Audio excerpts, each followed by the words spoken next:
yihiin caqabadaha waaweyn ee hortaagan in Soomaaliya ay yeelato hanaan doorasho oo loo dhan yahay oo waliba la isku raacsan yahay? caqabada ugu weyn oo wadanka haysato waxa waaye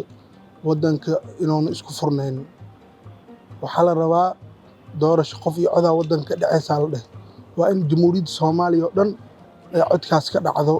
oo qof walba Soomaaliyeed waa inuu codeeyo.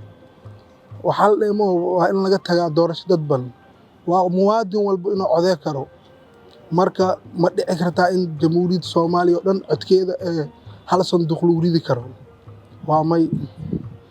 midda labaad waxa waaye 4.5 ma laga tanasuli karaa. waa arrin meesha ku jirta waa maya. 4.5 caqabada labaad ee wadanka haysato waaye waa in qabiilka laga tagaa oo ummadda Soomaaliyeed hal mid noqotaa. caqabada saddexaad waxa waaye dhaqaale ku filan ma la heli karaa oo doorashadaas lagu qabto. waa may wadankii dhaqaale xumo oo wajahaya isku keeni karto dowladda in dhaqaalahaas ay ku bixiso wadanka. caqabadaha hortaagan isfahan daro ee labada dhinac ee xukuumadda hadda talada hayso ee Xasan Sheekh Maxamuud iyo madasha mustaqbalka oo isku fahmi la yihiin qaabka loo qaban lahaa doorashooyinka. Xasan Sheekh Maxamuud wuxuu soo saaray in uu sameeyo wadanka doorasho qof iyo cod inuu u qabto. qolada mustaqbalkan waa arkaynay ayagana way diidinayeen in doorasho qof iyo cod ay qabtaan waana loo wada jeedaa. Xasan Sheekh Maxamuud waxa uu ku dhaqmaayo oo isla markaas uu sameynayo doorasho qof iyo cod la sheegaya haddana saasay tahay meel yaa qof loo sii wada xisbiyaal jiro xisbiyaasha tartamaya waxa aragnaa hal xisbi kaliya soo baxay inta kalena ay malxiisi yihiin haddii ay dhab ka tahay oo Xasan Sheekh Maxamuud uu keenay hanaan doorasho oo ado in la qabto doorasho qof iyo cod heshiis lagu wadiyahay oo markaas la sameynayo kale uma muuqato waxa dhihi karnaa in horta ay isfahmaan Xasan Sheekh Maxamuud iyo mustaqbalka madasha mustaqbalka in ay isku yimaadaan hanaan lagu wada qanacsan yahay in bulshada loo taraa loo baahan yahay. wax ugu weyn oo keeni karta isdhihi karo waa isfahan daro saasna heshiis laguma noqon karo oo doorasho wadanka ma dhici karta isleeyahay. waxaa ka hortaagan sida la socono dowladda hadda jirta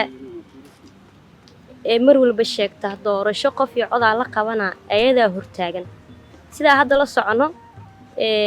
doorasho qof iyo cod xanaanay u baahan tahay. kow in xisbiyada dalka diiwaangelin iyo howlo shaqo gobolka inay ka qabtaan. sida la socotaan isbuucan dhexdiisa waxaa la wasiir fiqi wuxuu dhahay dalka waxaa ka jira laba xisbiya ka jirta. labada xisbiga GSB iyo wuxuu dhahay qoladan ummadda Soomaaliyeed dhiigeeda banaysatay oo anagoo dhalinyaro ah dhowr mar dhaawac kaliya u nahay. tiimkaas wuxuu ku magacaabay xisbi. marka dowladda sidee noogu dhaadhacsiinay in doorasho qof iyo cod oo xisbi ah oo loo dhan yahay in la qabto ma dowladdan ma laba qofood miya mise hal luqadood horta ku hadasha inay isweydiino waa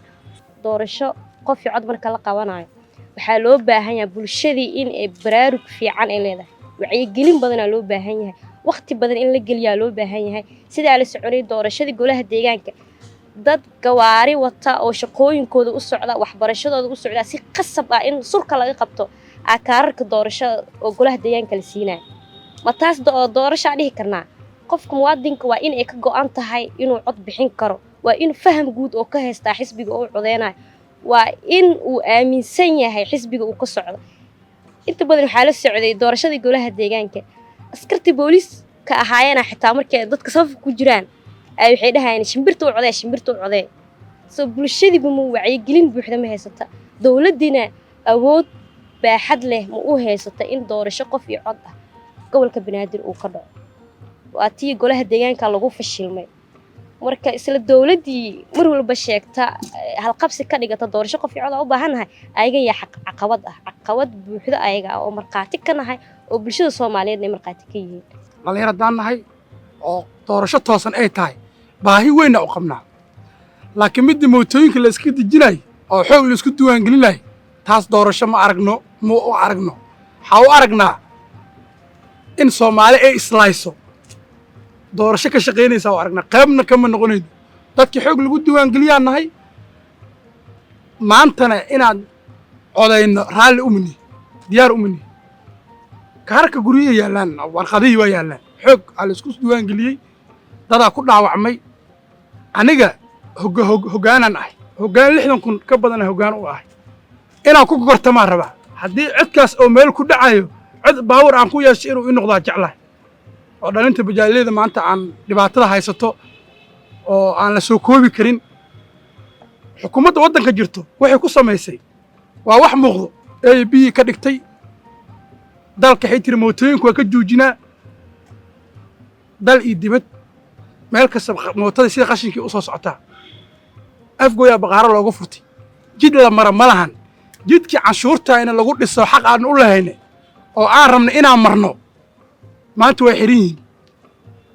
hooyada maanta oo aan bajaadka hal door ku soo qaadno dhiig bixayso meelaan marsiina ma haysano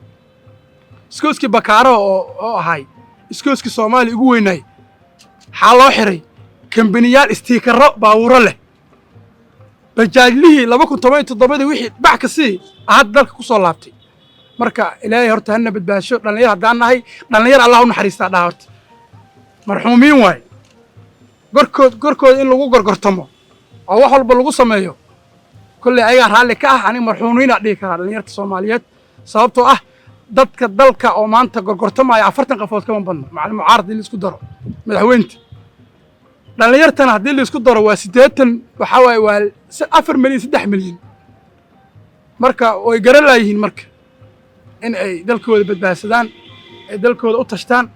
dalkan xaa badbaadiyey 13 dhalinyaro ah oo maanta tiknoolajiyadda jirto iyo waxa jira isgaarsiinta jira aysan jirin oo warqad ilaa raaska buuni ilaa raas casar warqad la isku qori jiray laakiin hadda dhalinyarta waxay haystaan gruubyo ay ku midoobi karaan WhatsApp ay haystaan message isku diri karaan waa isdiiwaangeli karaan marka dhalinyaro ma jirto dhalinyarta Allah u naxariisto